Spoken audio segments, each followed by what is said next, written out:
Bom dia, estamos aqui. Hoje é o dia 26 de novembro de 2025, com mais um ateliê de literatura e outras linguagens, nosso evento formativo Aling, que é uma experiência com compartilhamentos de leituras, de análises literárias, que foram consolidadas aí na disciplina de literatura e outras linguagens, sobre a nossa mediação.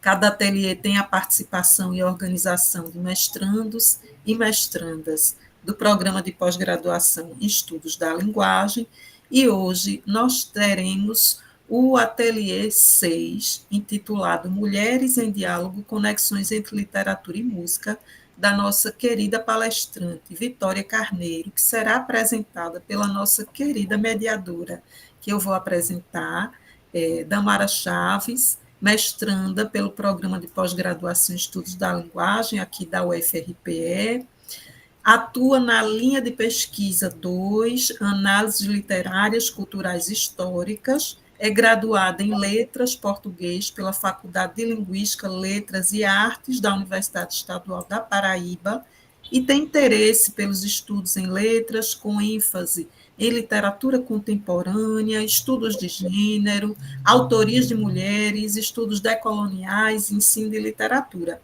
No mestrado, a Damara pesquisa memória e autoritarismo em outros cantos, da escritora Maria Valéria Rezende. Querida Damara, seja bem-vinda. Pode iniciar a apresentação do nosso ateliê de hoje.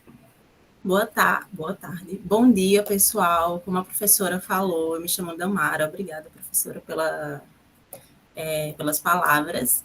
Eu vou mediar a discussão do ateliê de Vitória Sinádia Delfino Carneiro, que vai apresentar o ateliê que tem como título Mulheres em Diálogo, Conexões entre Literatura e Música. Vitória, ela é mestranda pelo Programa de Pós-Graduação em Estudos da Linguagem da Universidade Federal Rural de Pernambuco, pela linha de pesquisa Análises Literárias, Culturais e Históricas. Ela também é graduada em licenciatura em Letras Português e Inglês pela Universidade Federal Rural de Pernambuco, na Unidade Acadêmica de Serra Talhada. Ela faz parte do grupo de estudos e pesquisa em Linguagem e Educação e do grupo de pesquisa Escritoras em Língua Portuguesa. Ela também tem interesse nas áreas de literatura portuguesa do século XIX, Camilo Castelo Branco e de autoria feminina. Amiga Vitória, seja muito bem-vinda, boa apresentação. E qualquer pergunta, vocês colocam no chat e eu faço posteriormente. Obrigada, Damara, pela apresentação. Eu vou compartilhar aqui meus slides. Tá dando para ouvir bem? Tá sim, amiga. Então, bom dia de novo. Como a professora Ivana e a Damara colocaram, o título do meu ateliê é Mulheres em Diálogo, Conexões entre Literatura e Música. E aí, como o próprio nome já diz, o meu objetivo é justamente comentar algumas relações dialógicas entre essas linguagens produzidas, escritas, cantadas e interpretadas por mulheres. Então, eu escolhi fazer uma seleção um pouco mais ampla, justamente para poder abranger um número maior de mulheres e um número maior de produções femininas. Então, iniciando a discussão, primeiramente eu parto dessa noção de dialogismo do Bakhtin, em que ele fala que tudo é dialógico, né? Então ele compreende a linguagem como um fenômeno dialógico. E também trago a perspectiva de Kristeva, quando ela fala sobre a intertextualidade, que ela fala que todo texto se constrói como um mosaico de citações, todo texto é absorção e transformação de um outro texto. Em lugar da noção de intersubjetividade, instala-se a de intertextualidade, e a linguagem poética lê-se pelo menos como dupla. Então, ela compreende também esse como um fenômeno dialógico, e em diálogo com Barthes, quando fala sobre texto, Barthes fala que coloca o texto como um tecido de citações oriunda dos mil focos da cultura. E aí, entrando no Barthes, ele coloca essa questão da morte do autor, então, né, no sentido de que ele vai tirar um pouco o foco da figura do autor e vai colocar um destaque maior na figura do leitor, e de como essa experiência do leitor, as vivências do leitor, vão promover uma multiplicidade, uma pluralidade de leituras e de sentidos.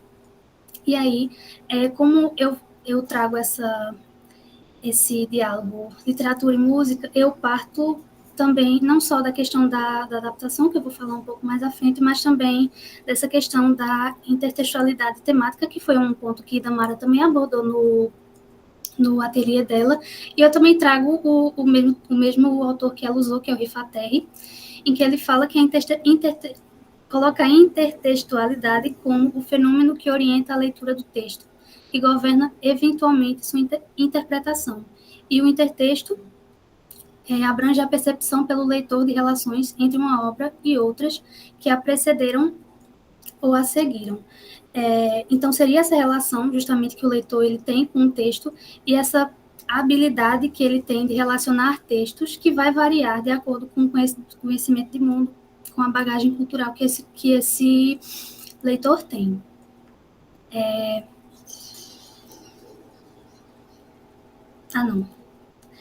E aí, resgatando essa questão que a Cristeva também coloca do sentido do mosaico de citações, eu trago essa citação de Burkholder, em que ele fala que essa é a lição central da intertextualidade. Entendemos cada novo texto que encontramos por meio dos textos que já conhecemos, em uma teia multidirecional e multidimensional de significados entrelaçados.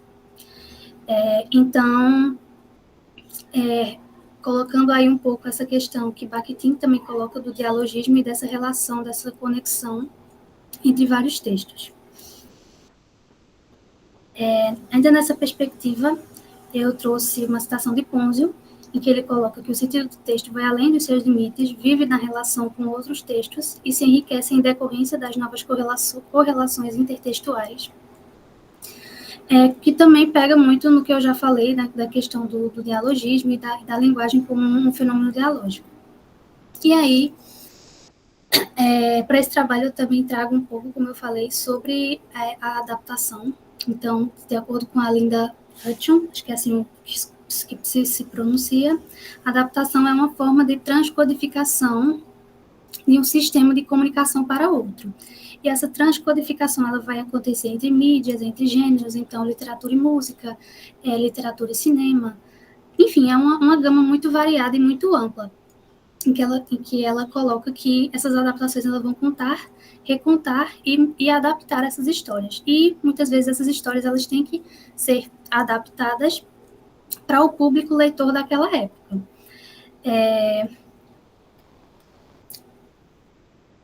Ela também vai apontar essa questão da intertextualidade, né, a adaptação como um tipo de intertextualidade, e que vai seguir também essa ideia de dialogicidade. E aí eu trago essa questão da autoria feminina, da literatura de autoria feminina, justamente para destacar a importância dessa arte produzida por mulheres, para trazer um pouco essa valorização da arte feminina, da voz feminina, e principalmente estabelecer esse diálogo entre mulheres e essas aproximações temáticas que existem nas várias linguagens produzidas por mulheres.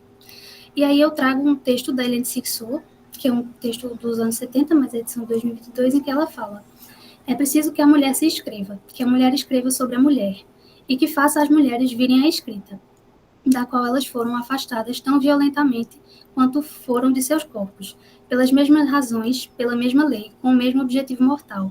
É preciso que a mulher se coloque no texto, como no mundo e na história, por seu próprio movimento.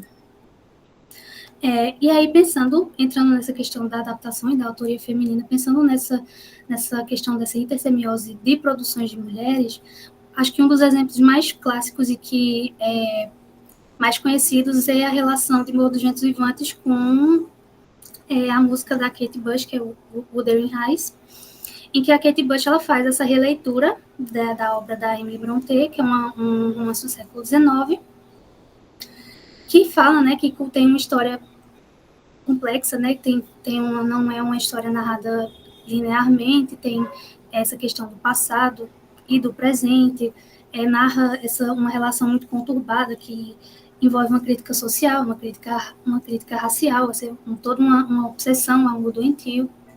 É um livro ótimo, e a Kate Bush ela vai fazer nessa releitura de um momento específico. E um fato interessante é que a Kate Bush ela se inspirou, primeiramente, né, ela conheceu o Morro dos Ventos Vivantes através de uma outra adaptação do livro. O Morro dos Ventos Vivantes tem N adaptações, né, tem filme que a gente não consegue nem contar, e a adaptação que ela viu foi uma minissérie da BBC de 1967, se eu não me engano, em que ela viu uma cena específica do aparecimento do fantasma da Catherine, e a partir daí ela conheceu o livro, leu o livro, e criou a música Wuthering Heights, que foi a primeira música dela. E aí eu trouxe tanto a cena do filme, da minissérie, para a gente ver, quanto a música, para a gente poder conversar um pouquinho, certo? Eu não sei. A cena que narra tanto o recorte que eu trouxe da cena quanto a música é, como eu falei, a cena do fantasma da Cat. E aí eu trouxe a citação em que ela aparece, que é uma citação, é uma parte curta, né, do livro, e que esse fantasma, dessa mulher aparece para o Lockwood, que é um dos narradores. Então ele fala, né, ele escuta um barulho na janela, ele fala: eis que, no lugar do ramo, meus dedos se fecharam sobre os dedos de uma pequena mão gélida. Um terror imenso se abateu sobre mim. Tentei puxar de volta o braço, mas a mão se agarrara a mim, e uma voz melancólica lamuriou-se. Deixe-me entrar, deixe-me entrar. Quem é você? Catherine Linton. E aí tem essa confusão, o Heathcliff chega, e quando o Lockwood sai, ele narra essa cena, né? Que o Heathcliff, subiu na cama e escancarou a janela, debulhando-se então em uma incontrolável torrente de lágrimas. Entre, chorou ele. Cat, por favor, que seja só mais uma vez. Ah, minha amada, ouça-me desta vez, Catherine, até que enfim. Então é essa cena que vai abordar tanto a minissérie quanto a música. Aí eu trouxe o trechinho da série que eu encontrei no YouTube, tem disponível, são quase 3 horas de vídeo. Não tem legenda, infelizmente, mas eu acho que dá para compreender bem.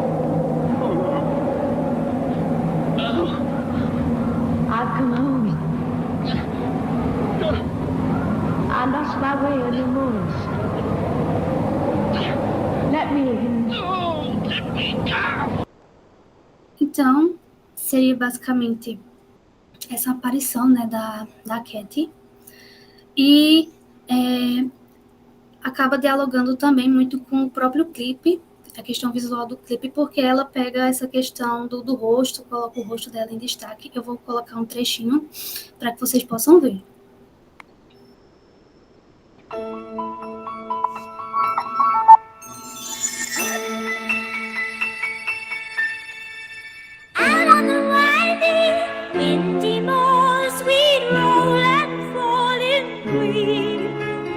You had a temper like my jealousy, too hard, too greedy. How could you leave me when I needed to possess you? I hated you. I was going to lose the fight, leave behind my walking through the high sea. It's me, I can't be. Então, seria basicamente isso. Eu achei muito semelhante essa questão que a Kate Bush coloca, né, o rosto dela nesse enquadramento, que lembra muito a cena da série, e também ela traz, né, esse texto, essa fala da Kate para a própria música.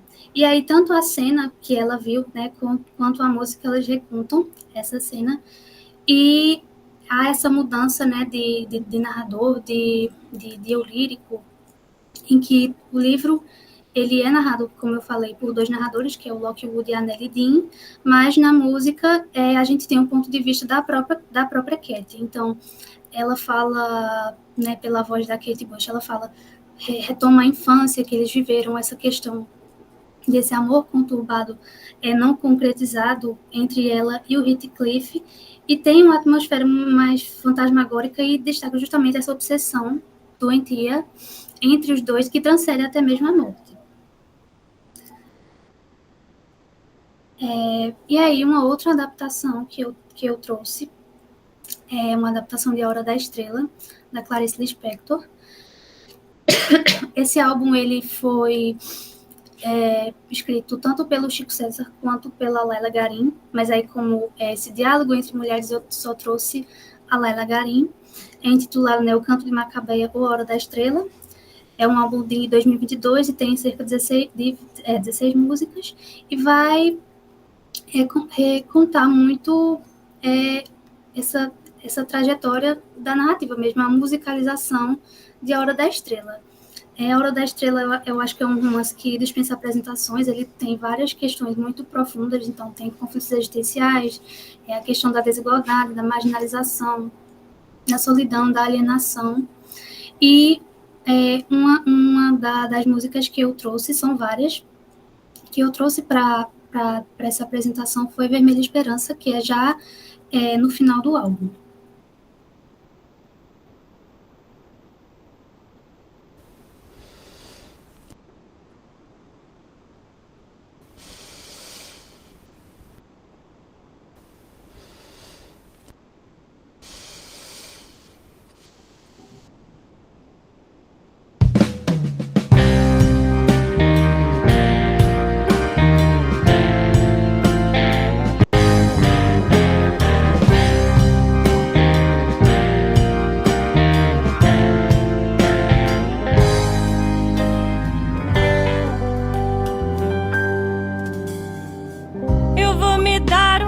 Festa, eu vou passar batom. Eu sei que a vida não presta, mas viver é tão bom. Com a boca bem escarlate, dessa tristeza não morro. Como um cachorro que late, a certeza de ser cachorro.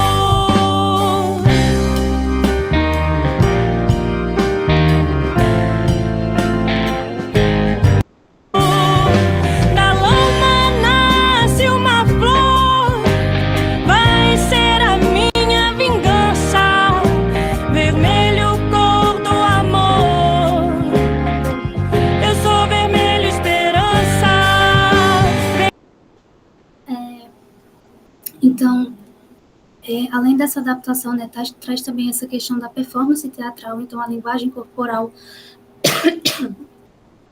da atriz, a questão da iluminação, que já traz a cor vermelho, essa ressignificação da cor vermelha, e eu acho muito interessante porque remete o vermelho à esperança, e na narrativa de Clarice Lispector, a própria Macabeia, como tem já no final do romance, né, o próprio narrador coloca que a Macabeia nunca tinha tido coragem de ter esperança. E aí o momento que ela tem essa esperança é justamente no final do livro, em que ela encontra com a cartomante logo antes da Mercedes atropelar ela. Então eu acho que é uma adaptação muito rica, também traz essa questão de que traz a voz, né, o ponto de vista da Macabeia, assim como acontece na música da Kate Bush. E tem toda essa questão que a Laila Garin coloca da frase do "da lama nasce uma flor", que a gente pode associar bastante à origem da Macabeia, que ela veio de uma origem muito marginalizada, muito difícil, muito violenta.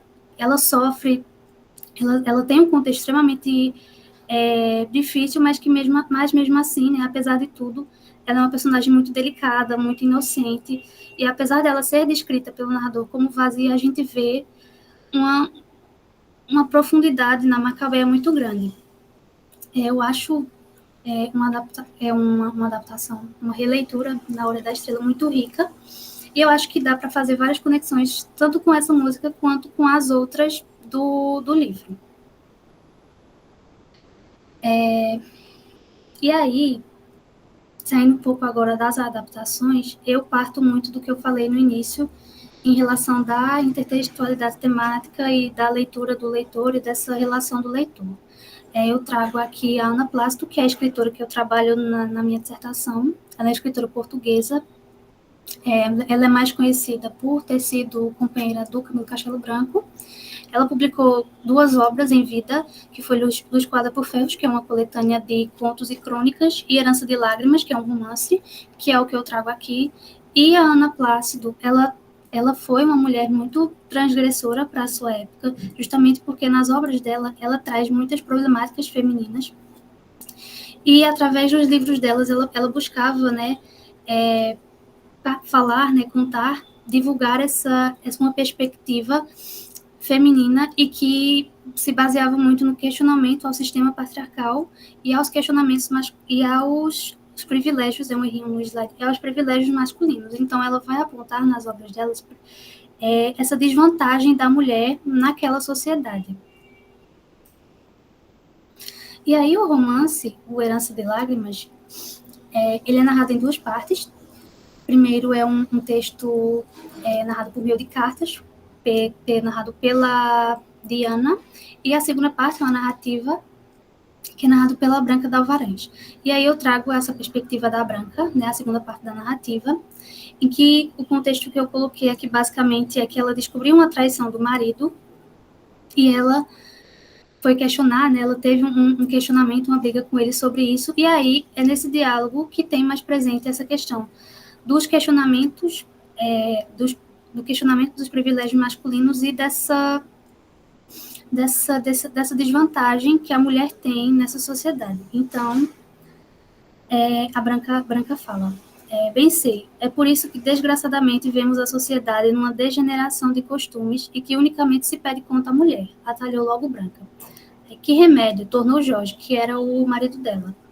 O homem nada perde com essas ligeiras distrações, enquanto a mulher, em se transviando do caminho direito, traz com a perdição própria a desonra à sua família. Desonra. E para o homem que chamam a esses passageiros entretenimentos, fragilidades elegantes que engrandecem e até lhe dão prestígio. Bonito, magnífico, bradou Branca numa explosão de represada ira. E aí a gente percebe, né, justamente essa disparidade, essa diferença entre o tratamento que a sociedade dá ao homem e à mulher, e coloca muito essa questão dos erros. Então, se o homem e a mulher cometem os mesmos erros, eles vão ser julgados e vão ser vistos pela sociedade de uma forma diferente. E aí, o Jorge, né, o narrador coloca essa questão do Jorge, e aí ele pensando, ele por si era homem, podia traí-la quantas vezes a isso o levassem as veleidades, os caprichos e as ocasiões sem ter de dar contas à sociedade, nem macular o seu nome, mas ela, Branca d'Alvarenga, desonrasse a si e aos seus, e ainda em cima ter a audácia de afrontá-lo com a desdenhosa cedência que lhe fazia de seus bens. Isto era crime de tal ordem que excitaria a indignação de toda aquela Lisboa, que por tanto tempo invocara vozes de fama em respeito às suas virtudes e formosura. Então, novamente essa questão de que a sociedade julga os erros de homens e mulheres de uma forma diferente e que existe uma desvantagem para a mulher. E aí, pensando nessa questão da intertextualidade temática e de aproximações temáticas entre literatura e música, uma música que eu pensei muito que traz muito do que a Ana Plácido coloca é Just Because I'm a Woman, da Dolly Parton, que é uma cantora estadunidense, e essa música é do final dos anos 60, em que ela coloca: agora um homem vai pegar uma boa mulher e arruinar sua reputação, mas quando ele quiser casar, bem, é uma situação diferente. Ele só vai ir embora e a deixar para fazer o melhor que ela puder, enquanto ele procura por um anjo para usar sua aliança de casamento. Agora eu sei que não sou um anjo, se isso era o que você pensou que encontraria. Eu sou apenas a vítima de um homem que me abandonou. Sim, eu cometi meus erros, mas escute e entenda, meus erros não são piores que os seus só porque eu sou mulher. Então ela traz muito essa questão dessa desvantagem, como eu falei, que a Ana Plácido também coloca, e eu acho muito interessante porque são textos com quase um século de diferença. O Herança de Lágrimas é de 1800 e 71, a música é de 1968, e eles estabelecem um diálogo nessa questão temática, nessa questão social, nessa questão ligada ao gênero. E, com certeza, eu acho que outras pessoas, outros leitores também estabeleceriam conexões com músicas diferentes e músicas até mais atuais, já que ainda hoje é um problema atual, e refletindo muito o que eu comentei antes sobre o dialogismo e sobre a perspectiva dessa visão do leitor e dessa capacidade do leitor de estabelecer conexões entre textos.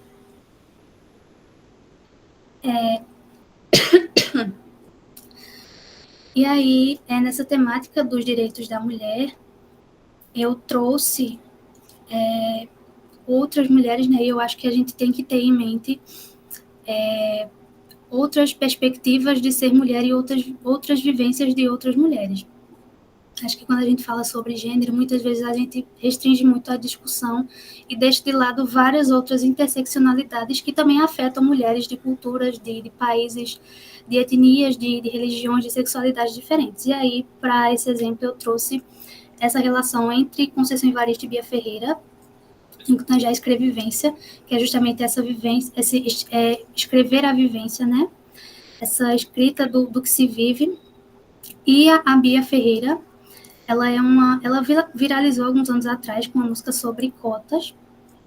E aí, nas músicas dela, eu acho que tem uma relação muito grande, tanto com Conceição Evaristo quanto com vários outros autores. Ela cita muito Angela Davis. E nessa música aqui, que, se eu não me engano, deixa eu ver o nome. Eu não lembro direito qual é a música, mas é uma música que ela fala: a minha escrevivência transcende sua teoria. O que está no seu caderno, eu vivo no dia a dia. Então, traz muito uma vivência da mulher, mas também traz muito uma vivência que é interseccionalizada por uma questão de classe e por uma questão de raça. A Bia, ela foca muito nessa questão do feminismo, do racismo, da LGBTfobia, já que ela também é uma mulher lésbica, e ela se intitula uma artivista, que seria uma ativista, né, que age por meio da arte. E ela luta principalmente pela libertação do povo através do conhecimento, da informação, da educação, da união, e ela faz uma arte justamente para incomodar.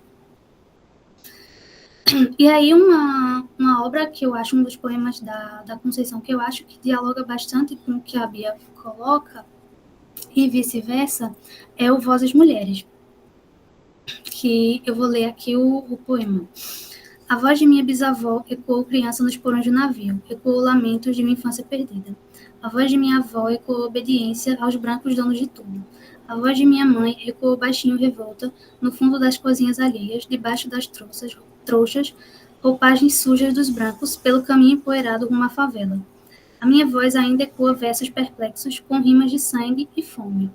A voz de minha filha recolhe todas as nossas vozes, recolhe em si as vozes mudas, caladas, engasgadas nas gargantas. A voz de minha filha recolhe em si a fala e o ato, o ontem, o hoje, o agora. A voz de minha filha se fará ouvir a ressonância, o eco da vida e liberdade. E aí eu trouxe uma música da Bia que dialoga bastante, eu acho que dialoga bastante com esse poema, que eu vou passar um trechinho aqui pra gente ver. Eu falo alto, grito mesmo, vê se não implica. A altura da minha voz é do mesmo tamanho da sua dívida. Mais de 500 anos, juros até multiplica. Com correção monetária adicional por covardia, conta é alta. Eu tô aqui pra cobrar, eu não tava fazendo nada. Resolvi te incomodar, verdade daí, né? Eu tô ligada e nessa ferida eu boto o dedo e ainda dou uma rodada. Que é pra não te esquecer que a sua herança vem de muitos pretos que não estão no raso, que foram parar no fundo do mar. Esse mesmo que cê gosta tanto, o sal que cê vê lá na praia é fruto do pranto dessa multidão que não teve chance de nadar ou se salvar porque era amarrado antes. Se vier com história de mimimi incoerente, não se ilude, branquitude. Cês devem até os dentes, a conta vem. Amém? Ainda tem alguém ouvindo ou não sobrou mais ninguém? A conta vem. Charamanaia, eu não paro de pregar até que a Babilônia caia. Tu mastiga comida e... E aí, Uma das temáticas que a Bia traz bastante, ela traz várias coisas que a Conceição coloca no poema, como a questão da ancestralidade. Ela traz muito essa voz coletiva, né, que vai desde a época dos navios negreiros até a questões da contemporaneidade. Mais à frente na música ela fala sobre a questão da exploração das empregadas domésticas, o racismo que perdura até hoje em vários âmbitos da sociedade, salientando justamente essa dívida histórica e um silenciamento que esse povo sofreu durante séculos, né? E aí, tanto o poema quanto a música tratam desse silenciamento, né, de como essas mulheres, essas pessoas, no geral, foram caladas durante gerações.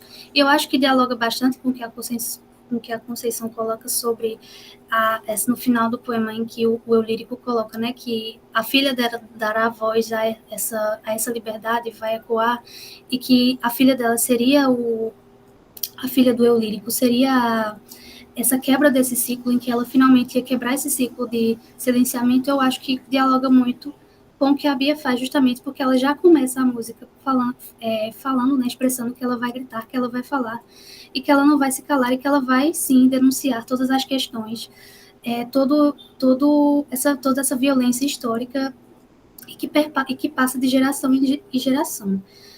Então, que é justamente, né, que essa representação desse não silenciamento, dessa quebra desse silenciamento, que liga muito tanto o poema de Conceição quanto a música da Bia Ferreira.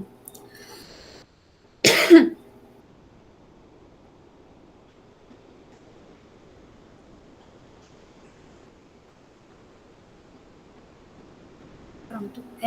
E aí uma outra relação que a gente pode estabelecer é com a Maria Carolina de Jesus, e uma outra música da Bia, em que ela faz uma alusão, né, uma famosa frase da Carolina, que é: quem inventou a fome são os que comem. Então ela traz no início da música Tecnologia Afrodiaspórica, e eu vou passar aqui para a gente ver só esse trechinho em que ela cita essa questão.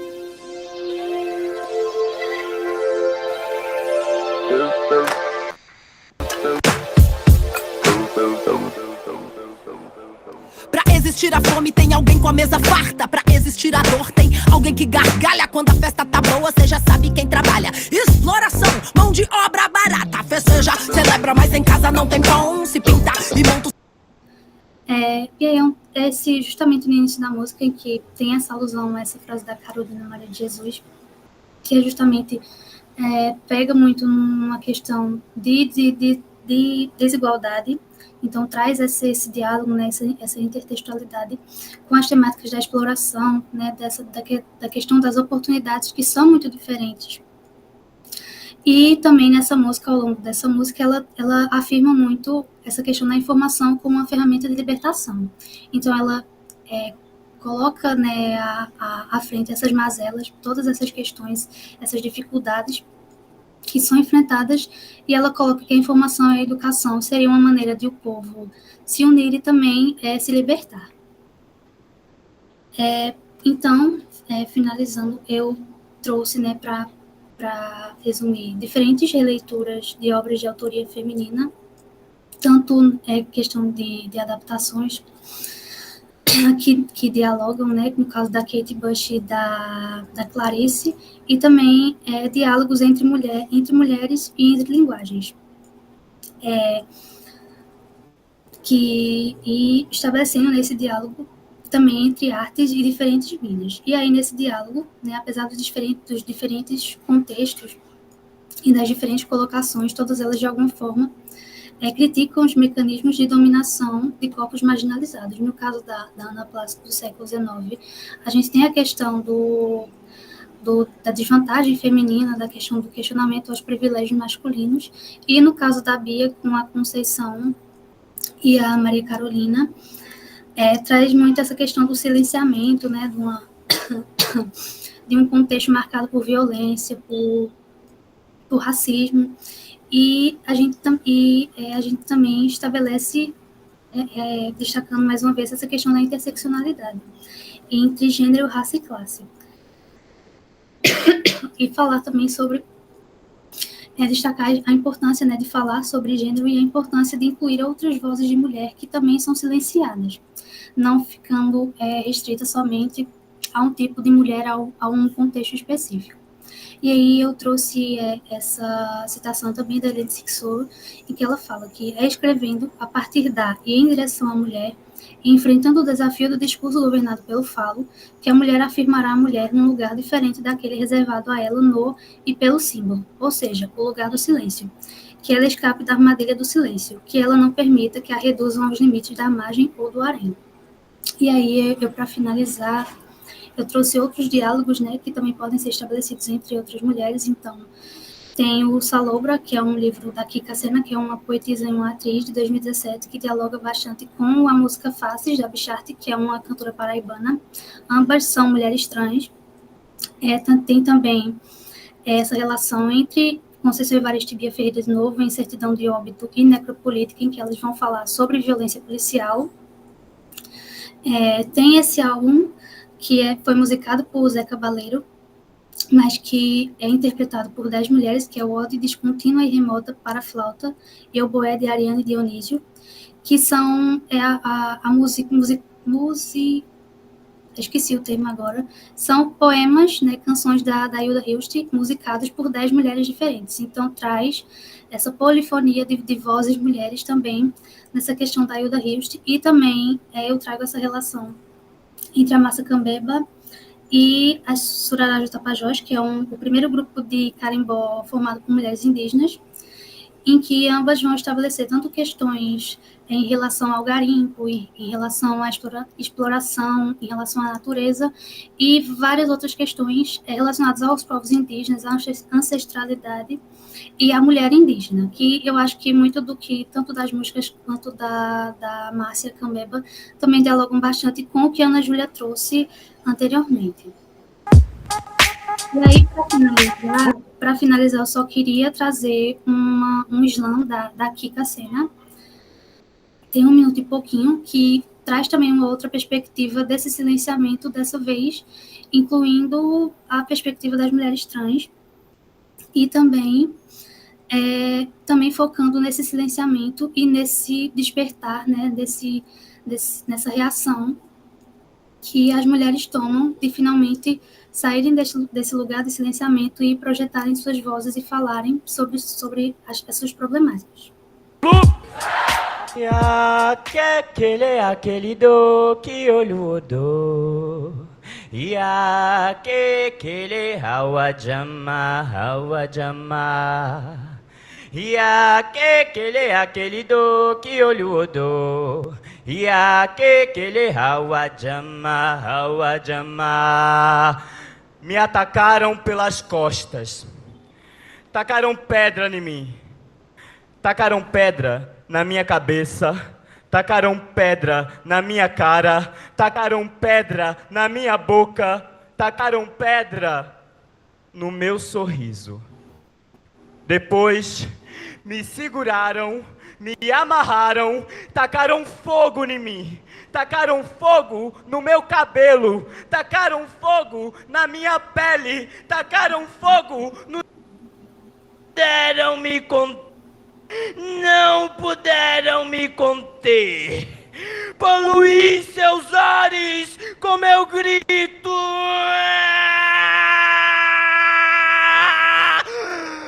Poluí suas casas, caras brancas com meu choro. Tingi tudo de preto. Sou tição pós-apocalíptico. Brasa forte, não mexe, não mexe, não mexe, não mexe, não mexe comigo não, que a dor, eu sei reagir. Então aqui estão as referências que eu usei. Muito obrigada. Muito bom, querida Vitória, minha gente, que riqueza. Muitas aprendizagens na manhã de hoje. Parabéns pelos links que você fez, pelas leituras dialógicas, trazendo a literatura numa perspectiva bem plural, bem ampla, né? Fazendo conexões intertextuais, trabalhando o conceito também de adaptação, muito pertinente à sua pesquisa.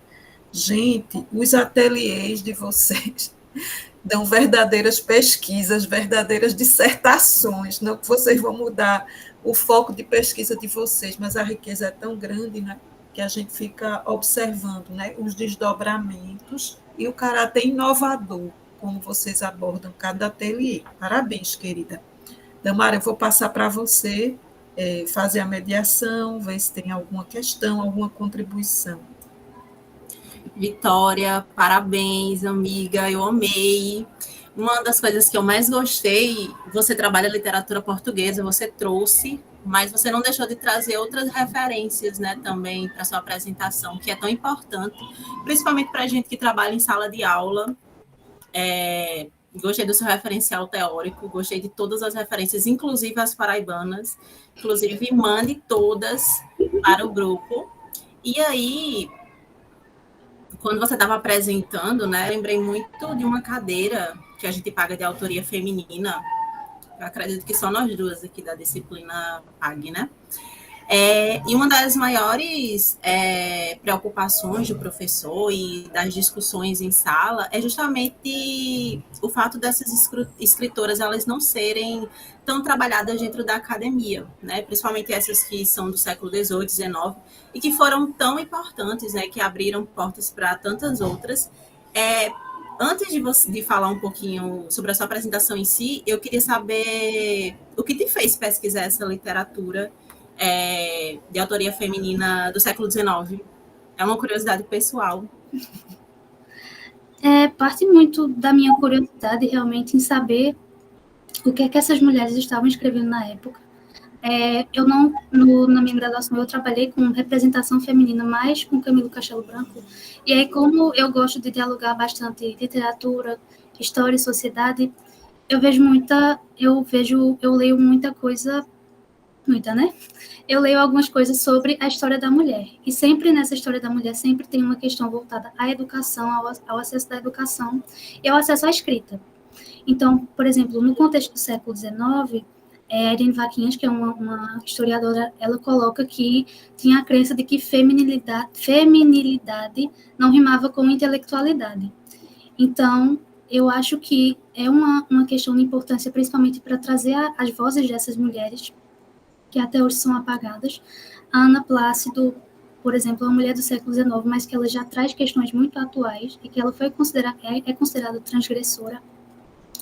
E não só ela, mas várias mulheres também colocaram outras questões muito importantes. E mesmo que existam muitas escritoras que não tenham uma visão tão progressista, tão transgressora assim, eu também acho importante a gente resgatar justamente para compreender o processo de escrito, como que elas acessaram esse meio, e principalmente como elas representavam outras mulheres, que é uma questão que parte muito da minha pesquisa aqui no mestrado, que é justamente analisar como que mulheres representam mulheres nesse contexto do século XIX, porque a gente tem muitas representações de mulheres no século XIX, no século XVIII, que são feitas por homens.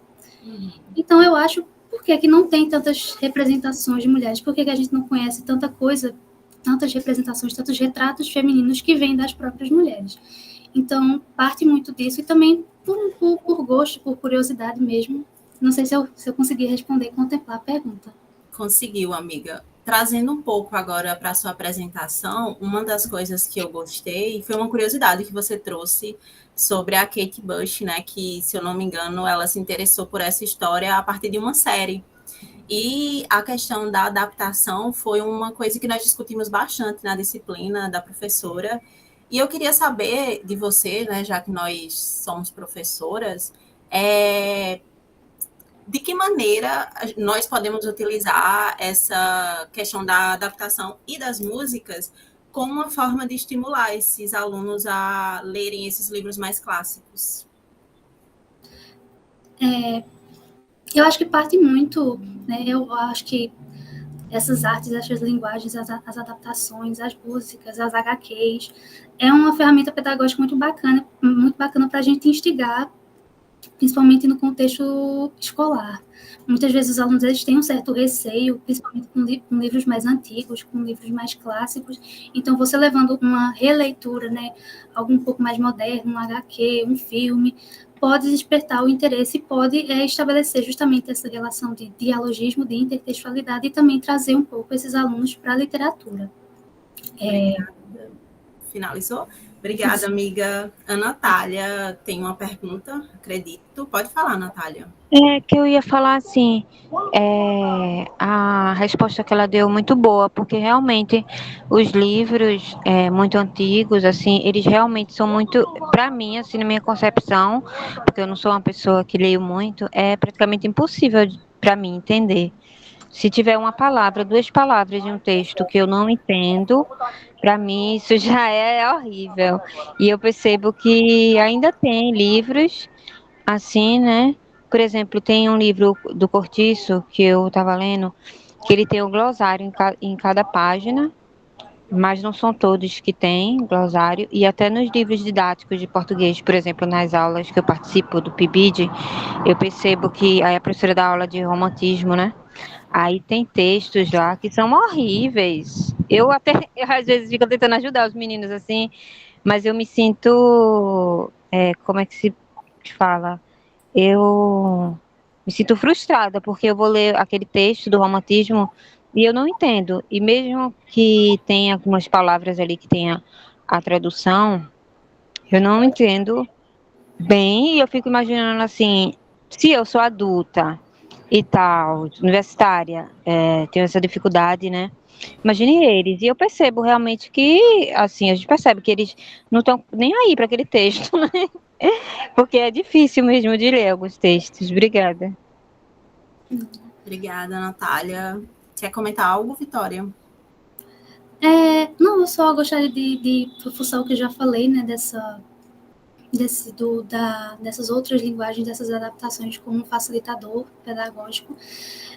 Na minha experiência, tanto no PIBID quanto em sala de aula, no geral mesmo, os alunos eles ficam muito mais interessados quando tem uma adaptação, quando tem uma coisa diferente, principalmente a questão de HQ, que eles gostam bastante. E eu acho que essa questão da linguagem é tanto uma questão de costume, né, uma questão de consumir um pouco mais, mas também de se acostumar com a linguagem e também entender um pouco o contexto. Mas eu acho que realmente os livros, eu sou um pouco suspeita a falar, porque é um tipo de literatura que eu gosto bastante, mas eu acho que é uma literatura muito rica, e eu acho que é muito interessante, que eu acho que traz várias questões muito importantes. E eu acho que, né, essas outras linguagens, essas outras artes podem ajudar nessa aproximação dos alunos para essa literatura. Obrigada, Vitória. Eliane? Parabéns, Vitória. Eu fiquei encantadíssima com tudo que tu trouxe. Tanta riqueza, tanto vídeo, tanta informação. Em uma apresentação, a gente fala infelizmente curta, né? Porque a gente poderia, se a gente tivesse tempo, explorar ainda mais. Mas nesse pouco tempo que tivemos, você conseguiu trazer tantas coisas, tantas informações. Você trouxe duas linguagens essenciais para os pesquisadores, para a sala de aula, que é a própria literatura e a música. Uma das perguntas que eu iria te fazer, Damara já fez e você respondeu belíssimamente, mas assim, era só um comentário que ano passado eu estava trabalhando com os meninos do nono ano, redação. Aí eu levei, era sobre violência contra a mulher. Aí eu levei Frida Kahlo e levei, eu não lembro se eu levei Conceição Evaristo ou foi Carolina Maria de Jesus, acho que foi Carolina. E eles se assustaram, né? Porque além de ser no ano, mas eu não levei uma abordagem de ensino médio, né? Eu levei de uma forma bem simples. Foi um pequeno fragmento, né? De uma citação de Carolina. E de Frida eu levei a foto dela e mostrei lá, falei um pouco. E eles não se entusiasmaram tanto.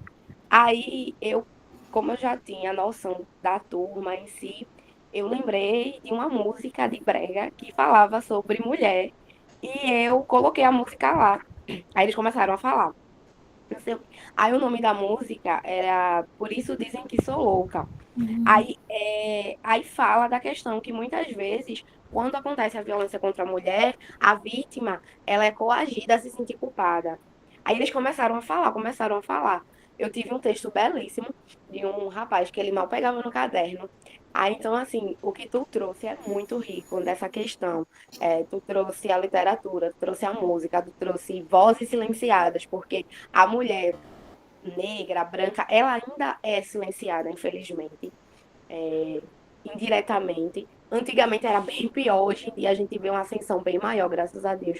Mas muitas mulheres elas são silenciadas tanto na música quanto na escrita, no ambiente de trabalho. Então, em uma belíssima apresentação, tu conseguiu trazer muita coisa, muita informação relevante para a gente.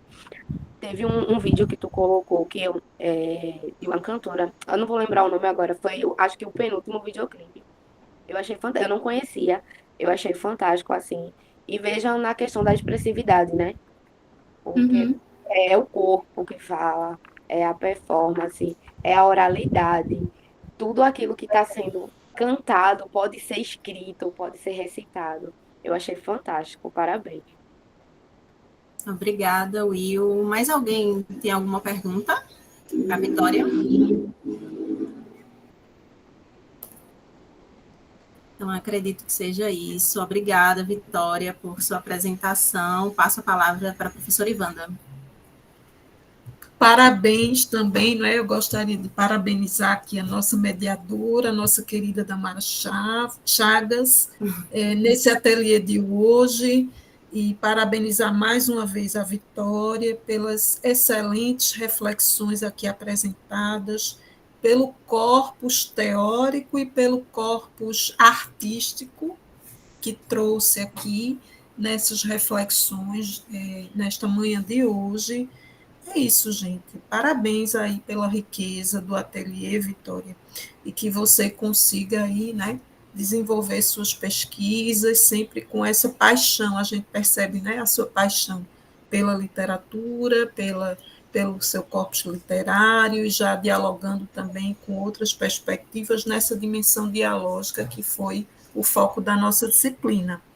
Acho que podemos encerrar o nosso ateliê, agradecendo a todas as pessoas que estão aqui conosco, a participação de vocês nesse processo. Vou encerrando aqui a nossa gravação do nosso ateliê de hoje.